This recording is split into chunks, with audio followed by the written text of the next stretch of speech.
Semantic எலிமெண்ட்ஸ்னா என்ன அப்படிங்கிறத இந்த வீடியோவில் பார்க்கலாம்.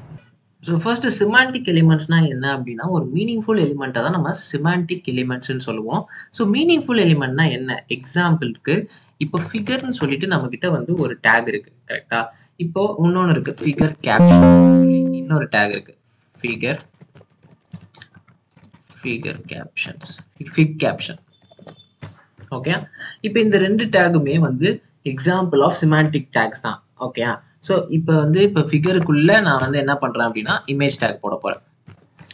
ஓகே, அண்ட் இந்த இமேஜ் டேக்ல நான் வந்து எக்ஸாம்பிளுக்கு 1.jpgன்னு என்கிட்ட இப்போ ஒரு இமேஜ் இருக்கு அப்படின்னா நான் இதை யூஸ் பண்ண போறேன்.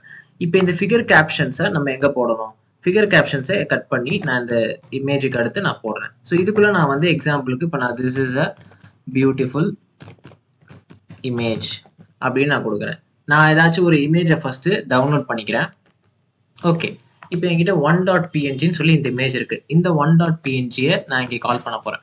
ஓகே, இப்போ நான் சேவ் பண்ணிட்டு நான் வந்து எக்ஸ்ப்ளோர் பண்றேன் அப்படின்னா எனக்கு வந்து ஒரு அவுட்புட் வந்து வரும். ஸோ இந்த அவுட்புட்ல வந்து இந்த இடத்துல வந்து திஸ் இஸ் பியூட்டிஃபுல் இமேஜ் அப்படின்ற கீழே ஒரு சின்ன கேப்ஷன் மாதிரி வந்திருக்கு. பட் ஏன் இதை பண்றோம்? பார்க்கறதுக்கு நார்மலா நான் இதை வந்து ஒரு டிவ் கூட போட்டு பண்ணிருக்கலாமே. இந்த மாதிரி ஒரு டிவ் போட்டிருக்கலாமே, இல்லைன்னா இந்த மாதிரி ஒரு டிவ் போட்டிருக்கலாமே, இங்கே ஒரு டிவ் போட்டிருக்கலாமே. எல்லாத்தையுமே நம்ம டிவ் போட்டே பண்ணிருக்கலாமே. எதுக்கு இந்த மாதிரி ஒரு நேம்டு டேகை வந்து நான் யூஸ் பண்ணணும் அப்படின்னு கேட்டா SEO அப்படிங்கிற ஒரு ரீசனுக்காக தான். Okay, so search engine optimisation. Search engine ஆப்டிமைசேஷன்னா என்ன? ஸோ இதை வந்து நம்ம பார்க்கறதுக்கு முன்னாடி பிளாக்ஸ்னா என்ன அப்படிங்கிறத பார்க்கலாம்.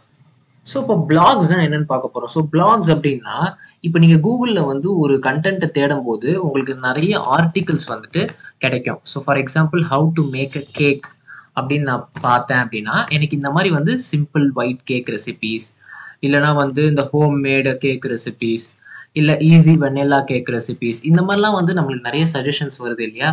ஸோ இதெல்லாம் வந்து ஆர்டிகிள்ஸ். இதெல்லாம் யார் எழுதியிருப்பா? இந்த வெப்சைட்டோட ஓனர் எழுதியிருப்பாங்க. ஸோ இந்த கண்டென்ட் எல்லாமே வந்து நம்மளுக்கு முன்னாடி நம்ம ஷோ ஆகுது இல்லையா? எவ்வளவோ வெப்சைட்ஸ் இருக்கு, கரெக்டா? நீங்களும் ஒரு வெப்சைட் கிரியேட் பண்ணுவீங்க. உங்களோட வெப்சைட் ஏன் ஃபர்ஸ்ட் ரேங்கிங்ல வரணும்? இந்த மாதிரி ஃபர்ஸ்ட் ரேங்கிங்ல வரணும் அப்படின்றது தான் SEO. உங்களோட வெப்சைட்டு அந்த சர்ச் ரிசல்ட்ல ஃபர்ஸ்ட் வரும், இல்லைன்னா ரேங்கிங்ல லாஸ்ட் இந்த மாதிரி 10வது இடத்துக்கு போயிடும். ஓகே, ஸோ இதுதான் வந்து search engine optimisation. So search engine ஆப்டிமைசேஷன்ல இந்த மாதிரி நேம்டு டேக் நம்ம யூஸ் பண்றது மூலியமா, இந்த மாதிரி நம்ம வந்து நேம்டு டேக் யூஸ் பண்றது மூலியமா நம்மளுக்கு சர்ச் இன்ஜின் ஆப்டிமைசேஷனுக்கு ஹெல்ப் பண்ணுது. அதாவது ஒரு ஆடட் அட்வான்டேஜ். ஸோ இந்த மாதிரி நீங்க யூஸ் பண்ணியிருந்தீங்கன்னா ஓகே, கூகுள் பாட் தான் வந்து உங்களோட வெப்சைட்டை ரேங்க் பண்ணும், சரிங்களா? ஸோ இந்த பாட் வந்து ஓகே, நீங்க வந்து ஒரு நேம்டு டேக் வந்து யூஸ் பண்ணியிருக்கீங்க ஸோ அப்படின்னு சொல்லிட்டு உங்களோட வெப்சைட்டை கொஞ்சம் ரேங்க் வந்து இம்ப்ரூவ் பண்ணி விடும். ஸோ அதுதான் வந்து சர்ச் இன்ஜின் ஆப்டிமைசேஷன். ஸோ இப்போ பிளாகிங்னா என்ன அப்படிங்கிறது ஒரு சிம்பிளா சொல்லணும்னா, ஒரு கண்டென்ட், ஒரு டாபிக், நிறைய பேர் சர்ச் பண்ணக்கூடிய ஒரு டாபிக் எடுத்து அந்த டாபிக்கு நீங்க ஒரு ஆர்டிகிள் எழுதி போஸ்ட் பண்ணுவீங்க. அதுதான் வந்து பிளாக். ஓகே, ஸோ எந்த வெப்சைட்டை நீங்க எடுத்துக்கிட்டாலுமே உங்களுக்கு வந்து பிளாக்னு சொல்லி உங்களுக்கு மேலே ஒரு சின்ன இது இருக்கும்.